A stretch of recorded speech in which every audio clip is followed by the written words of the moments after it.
ለሀብታም የሚጠመቅ ጥምቀትና ለድሃ የሚጠመቅ ጥምቀት ይለያያል። እኛኮ መፈክር ተናጋሪ ጳጳስ እንደተቀመጠ አላወቅንም ነበር። የመፈክሩ ጳጳስ እንደሆኑ አላወቅንም ነበር። ፖለቲከኛው ፖለቲካ ማድረግ ከፈለገ የራሱ ጉዳይ ነው። ለገዛ ህፃን ልጁ ድራፍት የሚግት አባት፣ ለክርስትና ገንዘብ የሚያስከፍሉ አባቶች አሉ። እንደ ብፁዕ አቡነ ገብርኤል ያሉ አባቶችን መስመር አስይዙልን።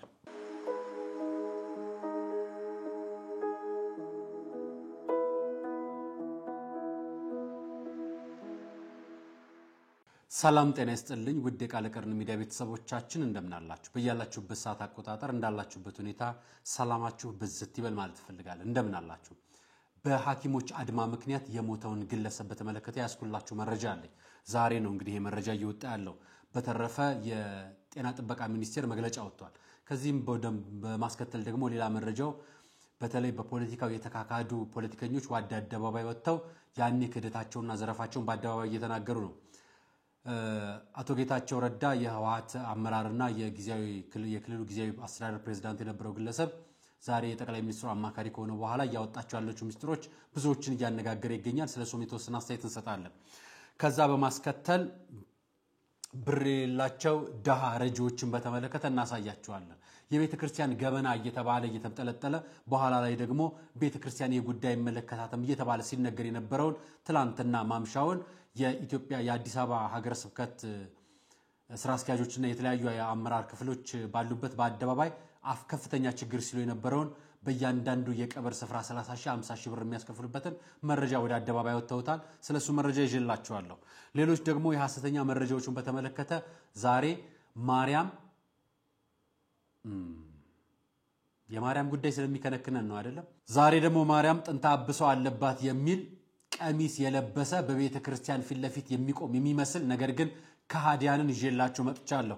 ሌሎችም መረጃዎች አሉኝ። ከዛ በማስከተል ደግሞ ግንድ አቃፊው እምነት በኢትዮጵያ ተከስቷል ነው የምላችሁ። እሱን እምነት አሳያችኋለሁ።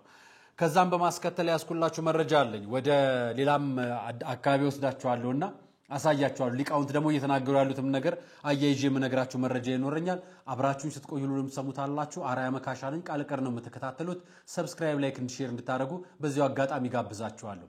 ታዲያ ይህን መረጃ ስትከታተሉ ሁላችሁ መቼም ሰው ማረፊያ ይፈልጋል አይደለም? ሀገር በሃይማኖትም በፖለቲካም በጦርነትም በግርግርም በሐሳብ ልዩነትም ብትጋጭም ሰው ማረፊያ ያስፈልጋል። ማረፊያ እንዲያስፈልገው ህጋዊ መስፈርትና ህጋዊ መረጃ የያዘውን ዲኤምሲ ሪል ስቴት ለእናንተ የሚሆኑ 40% ቅድመ ክፍያ 8% ቅድመ ክፍያ አድርጋችሁ 40% ክፍያ ከጨረሳችሁ በኋላ 60% ከባንክ ጋር ብድር የተመቻቸለትን የሪል ስቴት ከአንድ ክፍል እስከ 3 ክፍል መኝታ ክፍል ድረስ ያለውን ለቡ መብራት ኃይል አካባቢ ላይ ቤት አዘጋጅቶ ይጠብቃችኋል። እናንተም ይህን በተመለከተ መረጃውን ይዛችሁ ቃለ ቀር ላከን አራያ ላከን ብላችሁ ከሄዳችሁ መረጃውን በስነ ስርዓት ያስተናግዷችኋል። ይህን በተመለከተ ማስታወቂያና የሙታንሳ ማር ቅዱስ ሚካኤል ማስታወቂያ ተከታትለን ወደ ፕሮግራማችን እንገባለን።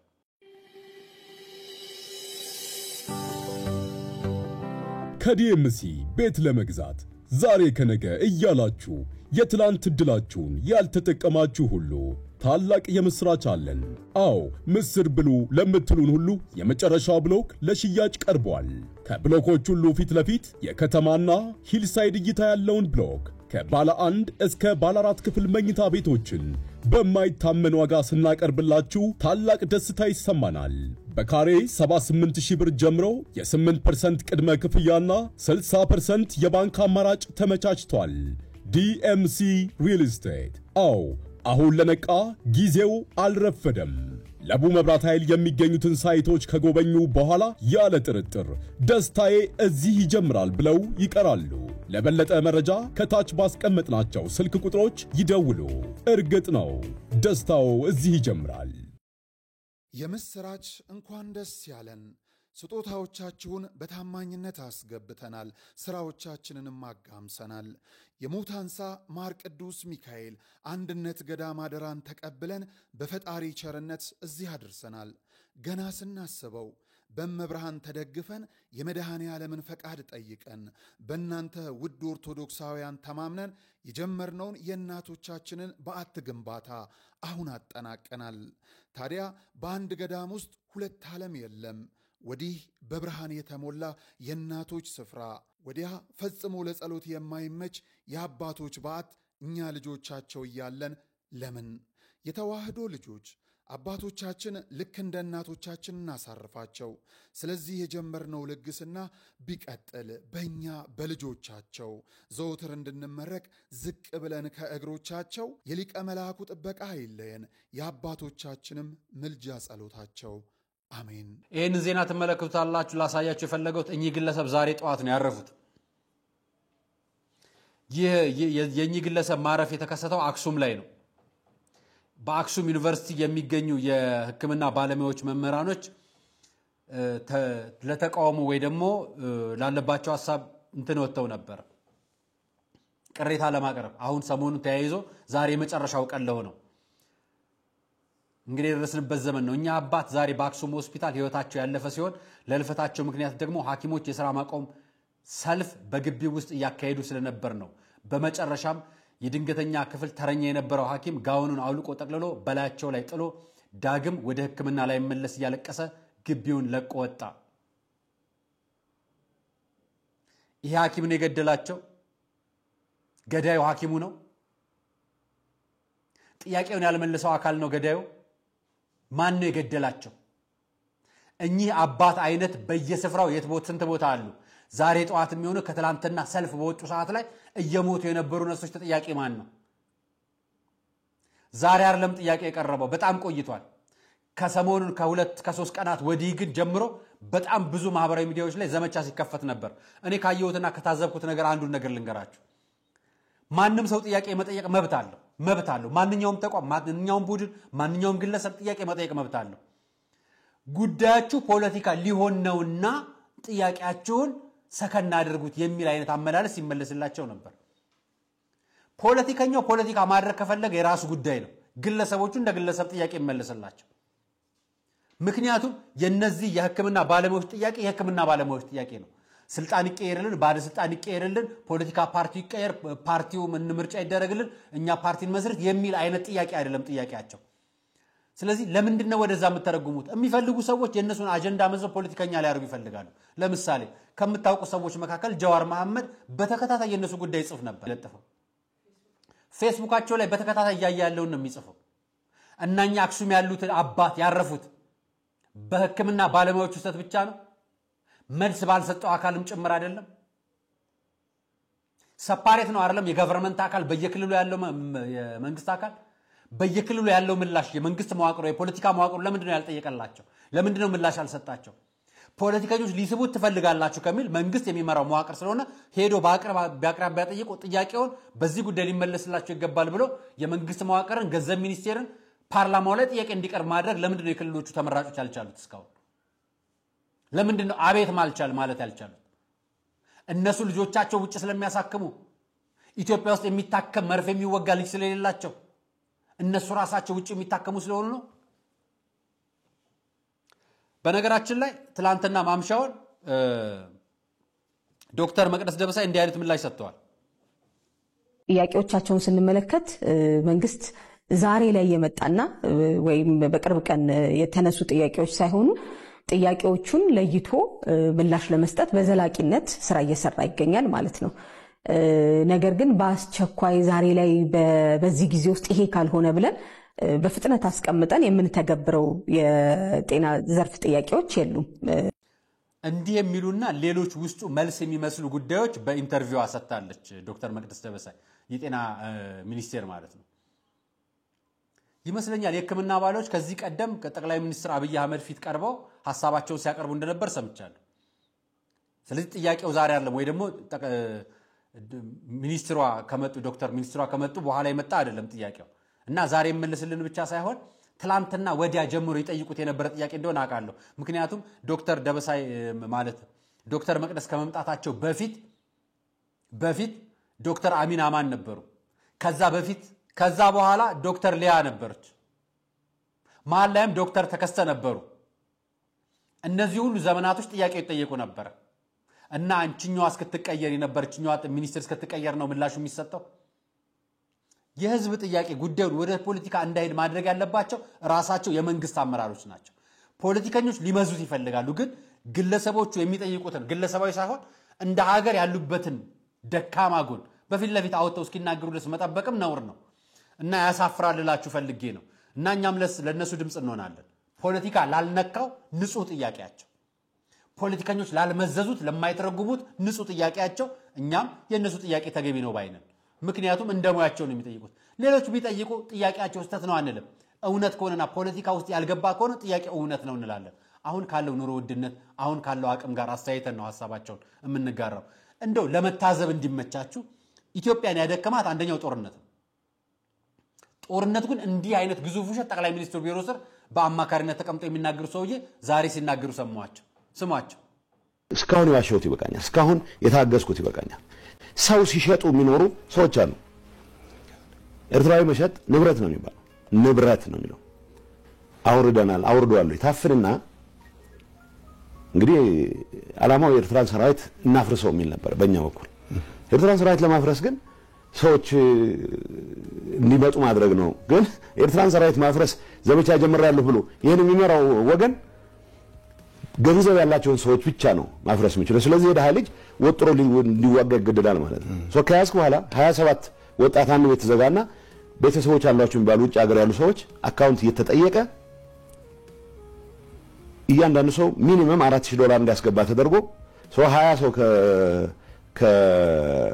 ካፈንክ $80 ታስገባለህ በዚህ የውጭ አካውንት ከፍተው በሺዎች የሚቆጠሩ ሰዎችን እየሸጡ ያገቱ አሁን በኤርትራነት ጀመረ መጨረሻ ወደ ትግራይ ተወላጆች ዞር ይሄን አመራር የሚሰጡ ከፍተኛ አመራሮች አሉ ይሄን አጥንተን ለህግ እንዲቀርቡ 2 አመት ሆኖታል አሁን እሱን መጣበታል ነው ሰማቻችሁ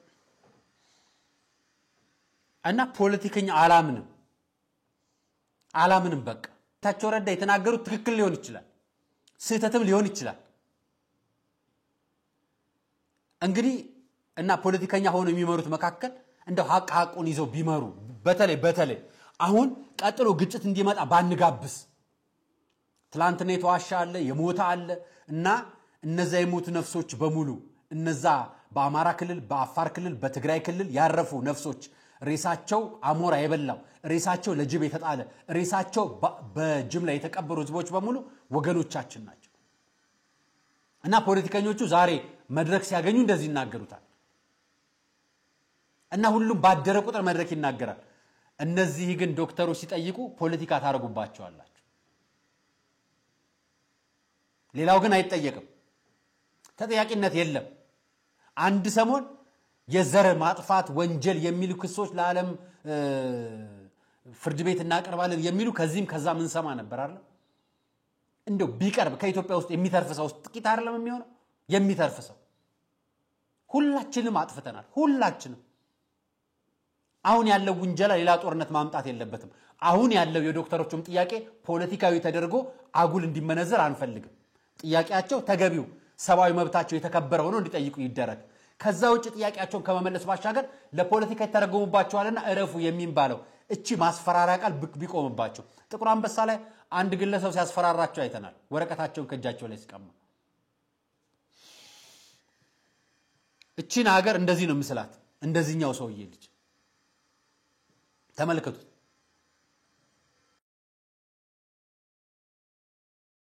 ለገዛ ህፃን ልጁ ድራፍት የሚግት አባት ይቺ ሀገር አሁን ያለችበት ሁኔታ ለገዛ ህፃን ልጁ ድራፍት የሚግት አባት ላይ ነው ያለችው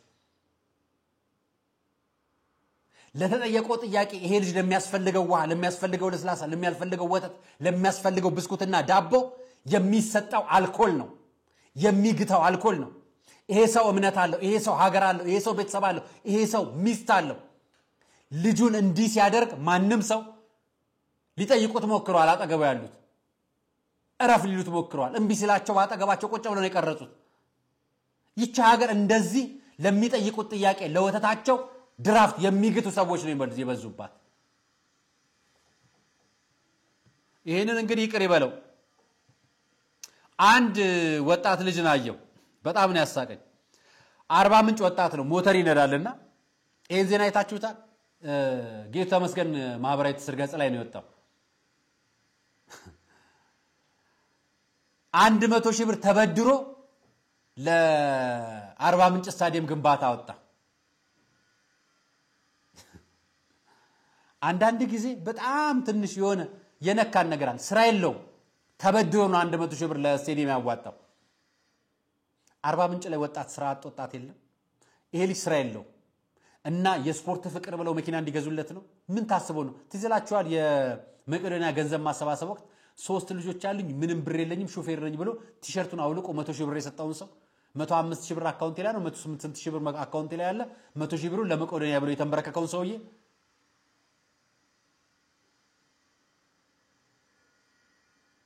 በቃ ከሌለ የለም ካለ ነው የምታካፍለው አንድ አብደናል እኮ ምንላችሁ ለዚህ ነው እውነት ይሄ ልጅ ስቴዲየሙ ያጎርሰዋል ያበላዋል ስፖርተኛ አይደለም አንዳንድ ጊዜ ይሄ ለታይታ ለሚዲያ ለይሁንታ ብለን የምናረጋው ነገር ተገቢ ያልሆነው ነገር ማድረግ የለብንም ወጣትም ሆናችሁ የአውሮፓ ቻምፒየንስ ሊግ ለማየት ከሚስቱ የሚጣላው እንዳለኩ ኢትዮጵያ ውስጥ የኢትዮጵያ ጨዋታ ከአፍሪካ ዋንጫ ላይ መግባት ያልቻለን ጨዋታ ለማየት ብሎ ቤተሰቡን የበተነ ዕቃ የሸጠ ምናምን ንብረት የሸጠ ሰው አለ ገንዘብ አወራዶ ገንዘቡን የተበላ ሰው አለ ኢትዮጵያ ውስጥ ያለው የፖለቲካ ማህበራዊ ሴታችንም ቁማር እንዲህ ተበልተናል ሳይኖር ተበድራለ ሳይኖር ህይወት መኖር አንተ ካልሰራ አንተ ካልቆምክ የወጣት ካልቆመ ሌላው ነገር ትርጉም የለው እያንዳንዱ ሰው ሰራተኛና ብቁ ዜጋ መሆን አለበት ሳይሰራ ተበድሮ ለስቴዲየም የሚያበረክት ምን ማለት ነው ሳይኖረው የልጆቹን ነገ ቅሪት ሊሆን የሚችል ነገር ጥቂት ነገር ተከራይቶ የሚኖር ሰውዬ ሹፌር ተቀብሎ ለመቄዶንያ ሰጥቶ እሱ ምን ሊኖር ነው የጠየቁት ዶክተሮች ጉዳይን ተታችሁ ፖለቲካ ነው ጀዋር አንስቶታል ብላችሁ ጥያቄያቸውን ተታችሁ ፖለቲካዊ ማድረግ ይፈልጋችሁ ምን ሆናችሁ ነው ጌታቸው ረዳ ትላንትና አብሯቸው ሲመራ ምናም ሲል የነበረው ወርቅ ሲዘፍሩ ነበር በስካባተር ሲያደርጉ ነበር የሚል የወንጀላክስ ትላንትና ለምን አልተናገረው እውነትን ፊት ለፊት ተጋፈጧት አትዋሻት አትደባቋት አትወሻሹ ራሳችሁን የምታታሉት ምንም አትጠቀሙም ራሳችሁን ብታታሉ የኢትዮጵያ ኦርቶዶክስ ተዋሕዶ ቤተክርስቲያን ትላንትና እንዲህ አይነት ሚዲያውን አወጣ መንፈሳዊ አገልግሎት ዙሪያ ከመመናን የሚነሱ የአገልግሎት ጥያቄዎችን አስመልክቶ የምክር ጉባኤ ተካሄደ ይላል ይህንንም የአዲስ አበባ ሀገረ ስብከት ነው ያከናወነው በእለቱም በሀገረ ስብከቱ አዳራሽ በተካሄደው የምክክር ጉባኤ ዋና ስራ አስኪያጁ ሊቀ ማእምራን የማነ ዘመንፈስ ቅዱስ የተመራ ሲሆን መንፈሳዊ አገልግሎትና የተሰጣጡ አገልግሎትና አሰጣጡ በተመለከተ የመነሻ ጥናት በመምህር አብነት አስራት ዶክተር ቀርቧል የመነሻ ጥናቱን መሰረት በማድረግ 6 ነጥቦችን ለይተዋል አንደኛ የጥምቀት ክርስትና አገልግሎቱን በተመለከተ ሁለተኛ የቅብር አፈጻጸም አገልግሎቱን በተመለከተ ሶስተኛ የጸበልና የቅባ ቅዱስ አገልግሎቱን በተመለከተ አራተኛ ስርዓተ ጋብቻን በተለይም ስርዓተ ተክሊልን አገልግሎቱን በተመለከተ አምስተኛ የመዝገብ ሙታን አያያዝ በተመለከተ ስድስተኛ የክርስትናና የተክሊል መሰል አገልግሎት የመረጃ አሰጣጥ ሁኔታን በተመለከተ ውይይት ተደርጓል ይላል እነዚህ የተደረጉትን እስከ መጨረሻው ላንብብላችሁ የተነሱ ጉዳዮች አንገብጋቢና ስር የሰደዱ ክፍተቶች ያሉባቸው ነው ሲል ሀገረ ስብከቱ አሳውቋል ነገረናችሁ ነበር ለቀብር 25,000 እና 30,000 ብር ይጠየቃል እስከ 50,000 ብር የሚጠየቃል ለክርስትና ገንዘብ የሚያስከፍሉ አባቶች አሉ ለፍታት ገንዘብ የሚጠይቁ አውደምር ቤተክርስቲያኖች ደብሮች አሉ ገንዘብ የሚጠይቁ የሰበካ ጉባኤ አባል የሆኑት ግለሰቦች የሚጠይቁ አሉ እኔ በግል ማቃቸው ነገረናችኋል ጸበልና ቅባ ቅዱስ ሰው እየተለየ የሚያጠምቁ አባቶች መጥተዋል ነገረናችኋል ያስፈራል የሀብታም ቅባ ቅዱስ የደሃ ቅባ ቅዱስ አለላችሁ የሀብታም ጸበል የደሃ ጸበል አለላችሁ እምንፈራ ውጭ ምንፈራውን አለላችሁ ለሀብታም የሚጠመቅ ጥምቀትና ለደሃ የሚጠመቅ ጥምቀት ይለያያል ለሀብታም የሚጸለይ ጸሎትና ለደሃ የሚጸለይ ጸሎት ይለያያል ይህንን የሚያደርጉት ካህናት ናቸው ሐሰተኛ ካህናት ሁሉንም አይጠቅስም ስር የሰደዱ ችግሮች ብሎ ለየው ማን ነው ሀገረ ስብከቱ ይሄን መቼ ተናግረዋል ቀደም ብለን በማስረጃ በመረጃ ደጋግመን አቀርበላችኋል ወደ ኋላ ገብታችሁ ተመለከቱት ሁሉ ዛሬ እነሱ ራሳቸው መሰከሩት ለዛ ነው ያሳዩዋችሁ ያመጣውላችሁ ይሄን ካሳዩዋችሁ ዘንዳ በሰሞኑ ጉዳይ ላይ የእመቤታችን ቤዛ ዓለም በመትባለው መነሻ ተደርጎ እሱን ለማካካስ ብሎ አቡነ ሕዝቅኤል አንድ ነገር ተናገሩ ትክክል ናቸው ይያልኩ አይደለም ነገር ግን ተቹ ማን ነው ሐሰት ናቸው ብሎ የሚናገረው ማን ነው ላሳያችሁ ፈልጌ ነው ተመልከቱት እኛኮ የምንበላ የማርያም ስጋ ነው ከየት እንደመጡ ማይታወቁ ወፍ ዘራሾች ወፍም አልዘራቸውም ሰይጣን ነው የዘራቸው ቤተክርስቲያን ኖር ያለው የወጣንበት ቤት ያደግንበት ቤት እድሜ ልኬን ዶግማ የሚባለውን ትምህርት ሃይማኖት ሳስተምር ኖር ያለው እና አሰግድ አቡነ ሕዝቅኤል ሊናገራቸው ወጣ ወደ አደባባይ። አሰግድ የወጣው አቡነ ሕዝቅኤል ትክክል አይደሉም ሊለን ነው። የሱን መጽሐፍ ላሳያችሁ፣ የሱን መጽሐፍ ላሰማችሁ። መጽሐፉን ራሱ የጻፈው መጽሐፍ መድሎተ ጽድቅ ይላል። ይሄ ራሱ ነው፣ የነሱን ጽሑፍ ነው። በእነሱ ጽሑፍ የተተረጎመው እነሱ ምን እንደሚሉ ሚስጥረ ቁርባንን በተመለከተ እነዚህ ተሐድሶአውያን ምን እንደሚሉት ነው በደንብ ያስረዳው። በሌላ ጊዜ ምግቡ ይላል በሌላ ጊዜ ከምንመገበው ማዕድ የተለየ ነገር የለውም። በትንሽ ጉርሻና ጥቂት ጠብታ መወሰን የለበትም። እንደሌላው ህብስት ይባላል፣ እንደሌላውም ወይን ይጠጣል። ሲዘጋጅም ሆነ ከዝግጅት በኋላ ህብስቱ እንደማንኛውም ህብስት ሳይሆን ወይኑ እንደማንኛውም ወይን ነው። ስለዚህ በትሪ ያቀርባችሁ ልትበሉትና ልትጠጡት ይገባል ብሎ የተናገሩ ተሐድሶአውያን ናቸው ብፁዕ አቡነ ሕዝቅኤል ለመናገር ደፍረው የወጡት። ይሄንን እናሰግድ የሚናገሩት ነው። እነሱ ማን ሆነው ነው ማንን የሚናገሩት? ብፁዕ አባታችን የአቡነ ገብርኤልን ሐሰት ትምህርት እናገራለሁ ብለው ስተው ይሆናል።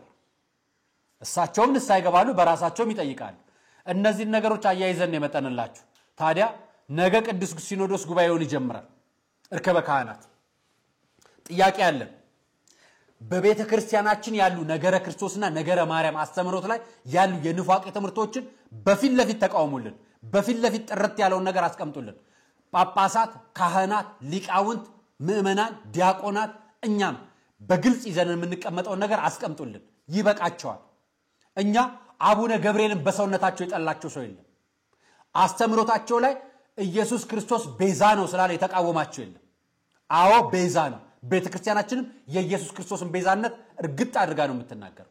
ዓለም የዳነው በክርስቶስ ነው። ዓለም የዳነው በክርስቶስ ነው። የዓለም መዳኛ ምክንያት የሆነችው ደግሞ እመቤታችን ነች። ከስጋዋ ስጋ ከነፍሷ ነፍስ ነስቶ።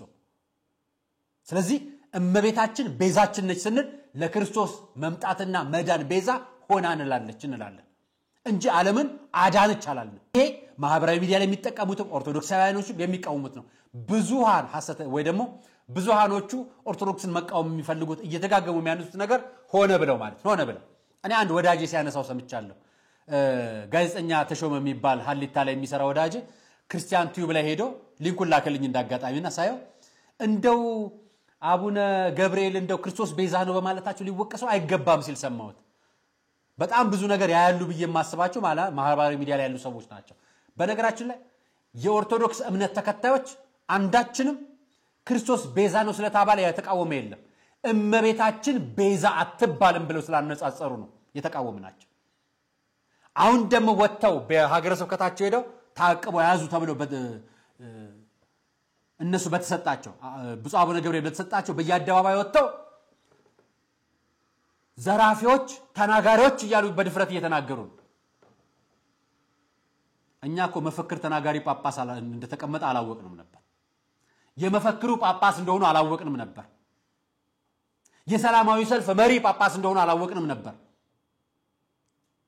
ጨዋሂ ጳጳስ እንደሆኑ አላወቅንም ነበር። ጸላይ፣ ቤተክርስቲያን ተመላላሽ፣ አባቶችን ታዛዥ፣ ለምእመኖቻቸው ምሳሌ የሚሆኑ አባት ነበር የጠበቅነው። እኔ በብሔር ነው እንዴት ተደረጉት እኔ በእንትኔት ምንም የሚባል የለም። አሪዮስ ብሔር ነበረው እንዴት አቁ ነበር? ክርስቲያን ብሔር አለው እንዴት አቁ ነበር? ኦርቶዶክሳውያን ብሔር የለንም እንላለን። ሀገር ነው ምንኖርበት ዓለም ነው። በምንኖርበት ዓለም ላይ የሚያስገድለን ነገር ስለመጣ ስማችን በብሔራችን እየተጠቀሰ አንዳንድ ነገር እንባላለን። የወጡት እያንዳንዳቸው የሚወጡትም ነገር ከጵጵስና ቢሰናበቱም ቢዞር ቢሉም የሚኖሩት ክርስትና ውስጥ ነው። ካላመኑበት በራሳቸው ፈቃድ ምርጫቸው ለነሱ ነው። እሳቱም ውሃውም ያው ነው። እባካችሁ ተብሎ የሚለመነው እውነቱን ወቁት ነው። ከዛ የዘለለ እውነቱን አውቀውት ካልፈለጉ መሄድ የማንም ሰው መብት ነው። ነገ እኔ ብክድ ቤተክርስቲያን ምንም አትሆን፣ ምንም መብቷ አይነካም። የክርስቶስ ልዕልና አይነካም። እኔ ነኝ ድህነት ያጣሁት። ስለዚህ ጳጳስ ወረደ፣ ፓትርያርክ ወረደ፣ ምእመን ወረደ፣ ዘማሪ ወረደ፣ ዲያቆን ወረደ፣ ካህን ወረደ፣ ምንም ቤተክርስቲያን ውስጥ ችግር አይፈጠርም። ስለዚህ እንደ ብፁዕ አቡነ ገብርኤል ያሉ አባቶችን መስመር አስይዙልን። የነገው ጉባኤያችሁ ላይ የሚጀምረው የምትይዙት አጀንዳ መካከል ይሄን ሰው ሰምታችሁታል? የአቡነ ገብርኤል ልጅ ነው ማለት በጣም የሚያስገርመው ነገር በኢትዮጵያ የጌታ እናት ቅድስት ድንግል ማርያም የምትወደድ አማኝ ቅድስት እናት ናት። ነገር ግን በዚህ የእግዚአብሔር ቃል ውስጥ አንድም ቦታ ቤዛ ተብላ ተጠራች። አንድም ቦታ። ይሄ አስገራሚ ነው። መጽሐፍ ቅዱስ ተሳስቷል፣ የእግዚአብሔር መንፈስ ተሳስቷል። እኛ ምን ጨምረው ወገኖቼ ሆይ በተረት ተረት መመላለስ ዘመንና ጊዜ ድል የሰጣቸውን ሰዎች ጆሮ በማድመጥ ወደ ጨለማው መንዳት ይቅርብን። መርገመ ሥጋ መርገመ ነፍስ የሌለባት ብትሆን ለምን እሷ ቤዛ አትሆንም? የሚፈለገው እኮ ሰማችሁ አይደለም? ቤዛ አትባልም ሲል መርገመ ሥጋ መርገመ ነፍስ የሌለባት ብትሆን ለምን እሷ ቤዛ አትባልም? ስለዚህ እመቤታችን መርገመ ሥጋ መርገመ ነፍስ አለባት እያልን ነው። ክርስቶስ የተወለደው መርገመ ሥጋ መርገመ ነፍስ ካለባት እናታችን ነው እያልን ነው። እንዲህ አይነት አስተምሮዎች እንደና አቡነ ገብርኤል የወለዳቸው ልጆች ናቸው ቀሚስ ለብሰው በአደባባይ የሚሰብኩት። ይሄንን ነው እናቆም ምንለው። የወጡትን ተመልከቷቸው። በርገር ፍለጋ የወጡት አባት በርገሬን እየበላው ቁርጤን እየበላው ክትፎን እየበላው እንኖራለሁ በደንብ ሀብት ካለበት ወጥቶ እንዴት ሆኖ ሊኖር ነው ብለው ነው የሚያስቡት። እኔ እንደው በደንብ ነው የምኖረው፣ በደንብ ኦሪጂናል ኖሮ በርገሬን እየበላው ቁርጤን እየበላው። እንግዲህ ይሄንን እየሰማን ነው የቀድሞ ዲያቆን ያሁኑ የማህበራዊ ሚዲያ ተከራካሪ የሆነው ወጣት ነው ጎልማሳ እንዳልካቸው ዘነበ ጾምን ያወቅኩት ፕሮቴስታንት ጋር ከገባሁ ነው ያለ። ይሄው እንግዲህ እኙ ሰውዬ እያሉ ነው እንግዲህ ማለት ምስክርነት በማስረጃ ነው የምናቀርበው። እነዚህ ለምን ማትከራከሯቸው? ለምን ማታዳደባው ማታወጧቸው?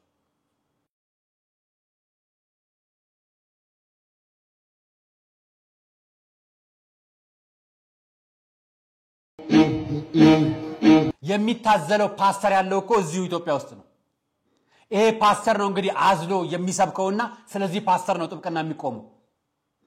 እኛ የሚታዘል ቄስ የለንም፣ የሚታዘን ዲያቆን የለንም። እነሱ ናቸው ንስሐችንን በመቀበል ያዘሉን። እነሱ ናቸው የኛን መከራ ተቀብለው ነገሮቻችንን ደብቀው ከእግዚአብሔር ያሳረቁን። ካህናቶች ናቸው እኛን የተሸከሙን። እኛ ፓስተሮቻችን አንሸከማቸው። እናንተ ፓስተሮቻችሁ ተሸከሟቸው እዘሏቸው። የኛ ካህናቶች የተከበሩ ናቸው። ቆብ አድርገው ዱርዬ ሆነ ወጥተው ሄደው በርገሬን የሚሉትን አይነት አደባባይ ላይ ወጥቱን ከመርካቶ እንደገዙ ተወቁ። ክህነታቸውን ማዕረጋቸውን ይዘው መሄድ ይፈልጋሉ። ቤተክርስቲያኑን ካልፈለጓት ከነምናምናቸው ነው መተው። ከነምናምን ነው መተው። የቤተክርስቲያን ማዕረግ ፈልጋለሁ መርጌታ ሚስጥሩ መርጌታ ጽጌ መርጌታ እንትና በሉኝ እያሉ ፓስተር ነኝ የሚሉ ሰዎች እመቤታችን ታብሶ አለባት እያለ ቀሚስ የሚለብስ ካህን መሳይ ዱርዬ። እነዚህ ነው አጥፉ ምንላችሁ። እነዚህ ነው የራሳችሁ ምቀኞች። ቅዱስ ሲኖዶስ አባላቶች የምትመለከቱት ኢትዮጵያ ውስጥ ያሉ እየሳቱ ያሉና ሊስቱ መንገድ ላይ ተንደረዱትን ላሳያችሁ። አንደኛዎቹ እነዚህ ናቸው፣ ተመልከቷቸው። ይሄ ብቻ አይደለም፣ መዝናኛዎቻችንም ወደዚህ ገብተዋል።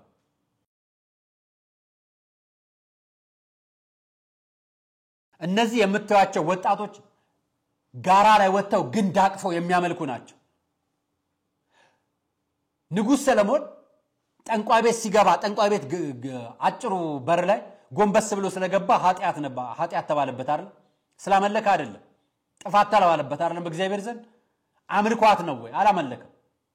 ነገር ግን አውቆ በድፍረት ሳያውቅ በስተት የሚባልበት ሳያውቅ በስተት የሰራው ኃጢአት በሙሉ ኃጢአት ነው። እነዚህ ወጣቶቻችን ሳያውቁ ኒው ኤጅ ሙቭመንት የሚባለው በዓለም ላይ አዲሱ ክርስቶስ የሚመጣበት የሃይማኖት ስርዓትን እያመለኩ ነው። ግን ዳቅፎ ናቹራል ጋር ከመገናኘት ኢንተርሴክት ማድረግ ይሉታል። ኒው ኤጅ ሙቭመንት ላይ ከሚመለኩት 123 የአምልኮ ስርዓት አንደኞቹ አንድ ነው። ጣዖት ማምለክ ማለት ይሄ ነው። እና ግን ዳቅፎ ጋራ ላይ ቆሙላቸዋል። ይሄ ኢትዮጵያ ውስጥ ነው። አባቶቻችን ልጆቻችን እየጠፉ ነው ጥያቄው። ምዕመናን እየጠፋ ነው ጥያቄው። አስተምሮታችን ላይ ጉድለት አለበት ነው ጥያቄው። እንከን አለብን ነው ጥያቄው። እንከናችን አባቶቻችን ቆብ ለብሰው እመቤታችን ቤዛ አትባልም ጥንታ አብሶ አለባት እያሉ ነገረ ክርስቶስን ነገረ ማርያምን እያዛቡ እያስተማሩ ምዕመኑን ማሳት ነው ስራቸው። ስለዚህ መጀመሪያ ቤታችን ውስጥ ያለውን እሾህ አንሱልን። አይቀርም አይጠፋም እኮ ቀንሱልን ለጊዜው። ዘመናዊ መዝናኛ ደግሞ እንዴት እንደሚያሳያቸው ላያችሁ ልጆቻችሁ ህፃናት ቤታችሁ ውስጥ የሚያዩት ቪዲዮ ጉራውን አተነፈስኩለታ አይምሽ ራት ጋበዘሽ የሆነ የሚያምር ሆቴል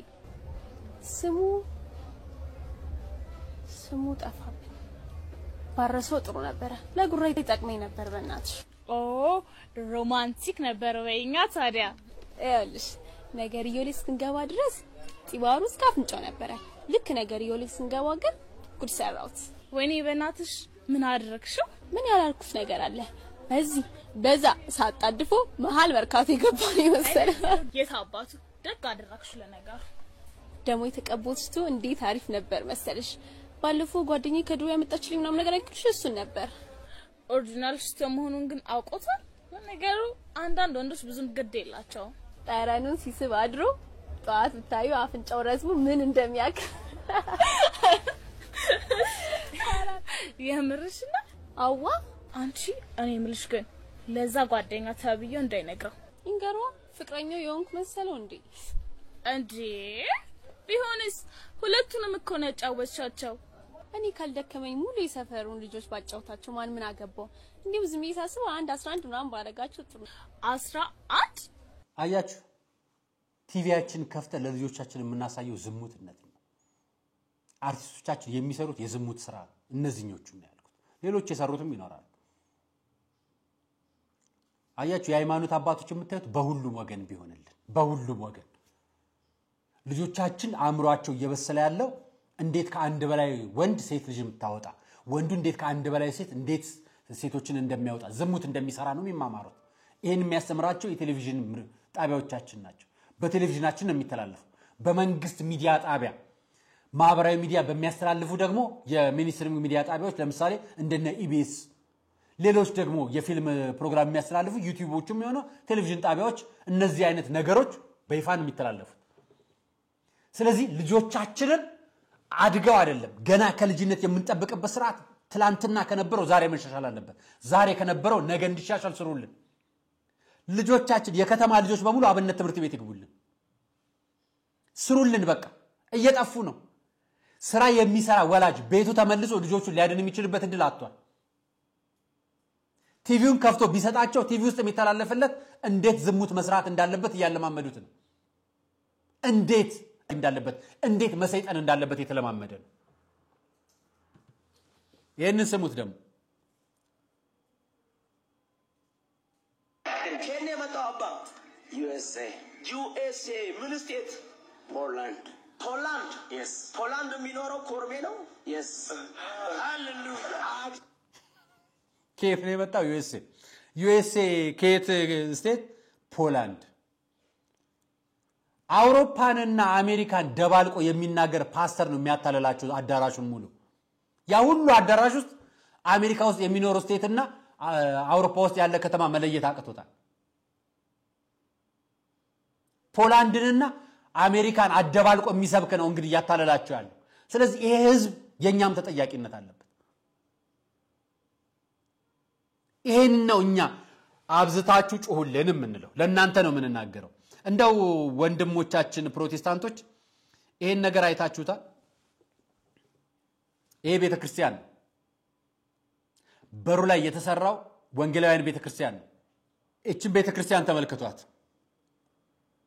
ቡድኖ በደሌ ዞን ውስጥ ነው የተፈጠረው የወንጌላዊ ቤተክርስቲያን ነው ቤተክርስቲያኑ መውጫና መግቢያ በር ላይ የቀበሌው አመራሮች ሽንት ቤት እየቆፈሩ ነው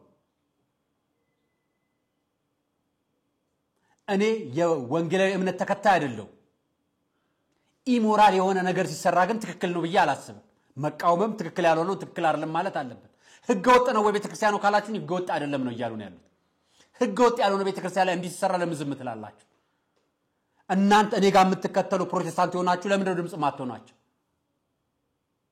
ዞኑ ቡርኖ በደሌ ውስጥ ነው ያለው እና ወንጌላዊ ቤተክርስቲያን ፊት ለፊት ላይ በር መውጫና መግቢያው ላይ ሽንት ቤት ይቆፈራል እና አማኝ እየተጸዳዳ እንዲገባ ነው አማኙ መውጫና መግቢያ ላይ መጸዳጃ አጣብሏቸው ነው ይሄ እምነትንና መንግስትን የሚያጋጩ አካላት በተቋም አመራርነት መቀመጣቸው ችግር ነው ይሄ እናንተ ጋር ብቻ አይደለም ሁሉም ቦታ ላይ ያለ ነው ብዙ ቦታዎች ላይ እምነትንና የሃይማኖት ተቋምንና ግል መንግስትን የሚያጋጩ እንደነዚህ አይነት አስፈጻሚ አካላት መቀመጣቸው ስለዚህ አቤት ልትሉ ይገባል እላችሁ ነው እኔ ድምጾኛቸዋለሁ እስኪ እናንተም ድምጹ ናቸው በመጨረሻ ማሳያችሁ ማሰማችሁችን ነገር ነው ዘመን አስቆጥሮ ከመኖር ያለፈ ኢትዮጵያን አበልጽጋ የዳቦ ቅርጫት ማድረግ ግን አልቻለችም የሚል መከራከሪያ ሲነሳ ሰማለሁ በጣም በቅርቡ በብዙ ቦታዎች ሰምተውታል እሺ ብዙ ነው ለደህንነት ተጠያቂ ናት እንዴ ተብሎ ቤተክርስቲያንን ከነገስታቱም ጋር ሆና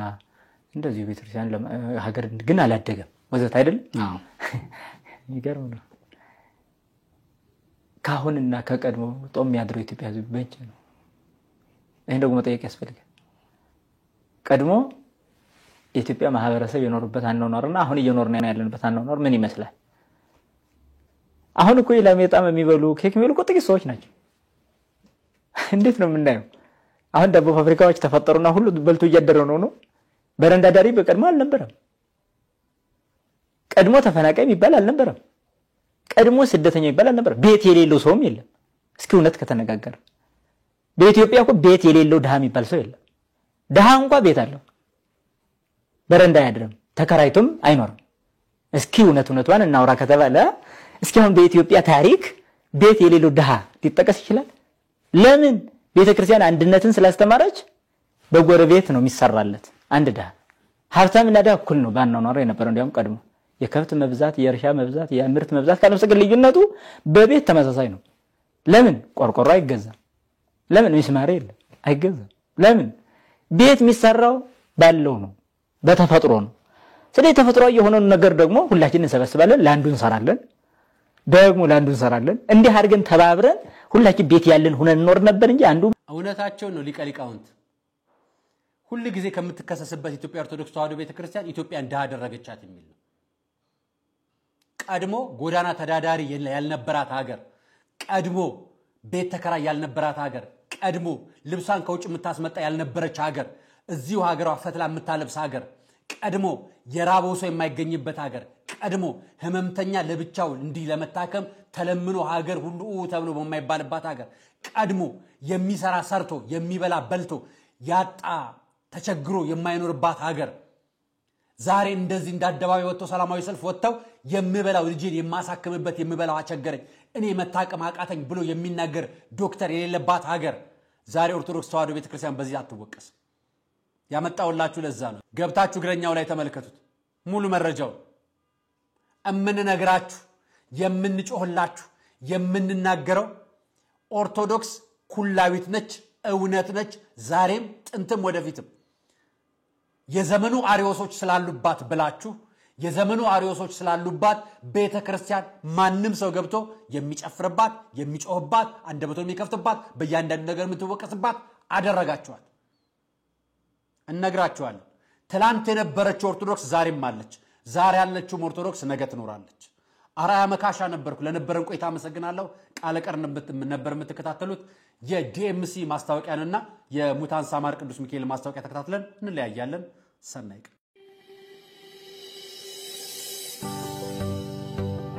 ከዲኤምሲ ቤት ለመግዛት ዛሬ ከነገ እያላችሁ የትላንት እድላችሁን ያልተጠቀማችሁ ሁሉ ታላቅ የምስራች አለን አዎ ምስር ብሉ ለምትሉን ሁሉ የመጨረሻው ብሎክ ለሽያጭ ቀርቧል ከብሎኮች ሁሉ ፊት ለፊት የከተማና ሂልሳይድ እይታ ያለውን ብሎክ ከባለ 1 እስከ ባለ 4 ክፍል መኝታ ቤቶችን በማይታመን ዋጋ ስናቀርብላችሁ ታላቅ ደስታ ይሰማናል በካሬ 78000 ብር ጀምሮ የ8% ቅድመ ክፍያና 60% የባንክ አማራጭ ተመቻችቷል ዲኤምሲ ሪል ስቴት አዎ አሁን ለነቃ ጊዜው አልረፈደም ለቡ መብራት ኃይል የሚገኙትን ሳይቶች ከጎበኙ በኋላ ያለ ጥርጥር ደስታዬ እዚህ ይጀምራል ብለው ይቀራሉ ለበለጠ መረጃ ከታች ባስቀመጥናቸው ስልክ ቁጥሮች ይደውሉ እርግጥ ነው ደስታው እዚህ ይጀምራል የምስራች እንኳን ደስ ያለን ስጦታዎቻችሁን በታማኝነት አስገብተናል ስራዎቻችንንም አጋምሰናል የሙታንሳ ማር ቅዱስ ሚካኤል አንድነት ገዳም አደራን ተቀብለን በፈጣሪ ቸርነት እዚህ አድርሰናል ገና ስናስበው በመብርሃን ተደግፈን የመድኃኔ ዓለምን ፈቃድ ጠይቀን በእናንተ ውድ ኦርቶዶክሳውያን ተማምነን የጀመርነውን የእናቶቻችንን በዓት ግንባታ አሁን አጠናቀናል። ታዲያ በአንድ ገዳም ውስጥ ሁለት ዓለም የለም። ወዲህ በብርሃን የተሞላ የእናቶች ስፍራ፣ ወዲያ ፈጽሞ ለጸሎት የማይመች የአባቶች በዓት እኛ ልጆቻቸው እያለን ለምን የተዋህዶ ልጆች አባቶቻችን ልክ እንደ እናቶቻችን እናሳርፋቸው። ስለዚህ የጀመርነው ልግስና ቢቀጥል በእኛ በልጆቻቸው ዘወትር እንድንመረቅ ዝቅ ብለን ከእግሮቻቸው የሊቀ መልአኩ ጥበቃ አይለየን፣ የአባቶቻችንም ምልጃ ጸሎታቸው አሜን።